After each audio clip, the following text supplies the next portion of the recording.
Skola mūs sagatavo tikai eksāmeniem, nevis dzīvei. Es joprojām nesaprotu, kā nodokļi strādā, kur man viņi ir jāatmaksā. Mēs visi, man liekas, esam sastapušies ar cilvēkiem, kuri nezin tos vēstures faktus, un tad tev liekas, kuras planētas tu esi nokritis. 9 gadus no vietas mācies uz eksāmeniem, un tad vēl 3 gadus no vietas gatavojies eksāmeniem ikdienā. Bet, piemēram, ir arī literatūra, kas var palīdzēt domāt filozofiski vai domāt par dzīves problēmām, kad tu lasi dzēju kaut kādu Elsbergu, Veidenbaumu. Mūsdienās mēs ļoti koncentrējamies tikai uz pašu teoriju, un arī, piemēram, es tikko sāku 9. klasi, un pirmais, ko man pateica 1. septembrī, ir, ka man jau jāgatavojas eksāmeniem, un tas ir svarīgākais manā dzīvē.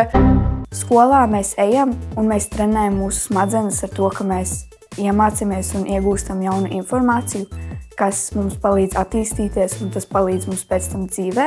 Manuprāt, lielākoties skola sagatavo mūs tikai eksāmeniem, nevis īstajai dzīvē. Ir arī dažas stundas, kas tiešām arī sagatavo, kur mēs darām visu kaut ko, kas arī dzīvē var noderēt, piemēram, sociālās zinībās, kur mums ir jāveido pašiem savi uzņēmumi. Un ja mēs neiesim skolā un izaugsim, tad mēs vispār nezināsim neko par pasauli, par visu to tur svarīgāko, un mēs nevarēsim nodot šī zināšanas tālāk nākamajām paudzēm.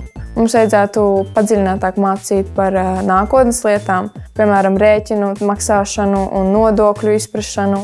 Manuprāt, varētu mācīt socializēšanās prasmes ar citiem cilvēkiem.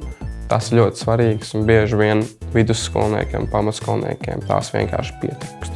Skolai vajadzētu mums mācīt vairāk, kā, piemēram, dabūt darbu kaut vai. Es gribētu ļoti patstāvīgi dzīvot, bet man visvairāk baidītu laika menedžments, jo man ar to pašlaik ir visvairāk grūtības, un līdz ar to dzīvojot vienam pašam ir jāierēķina vēl mājas iztīrīšana, ēst uztaisīšana, ir jāatrod vēl darbs, lai varētu samaksāt par to vietu, kur dzīvo. Tā rezultātā būtu ļoti daudz viskaut kā, un es nezinātu, kā to menedžēt. Ja man būtu jāsāk dzīvot patstāvīgi, es nemācētu apmaksāt rēķinus. Kā domā tu? Ieraksti komentārā.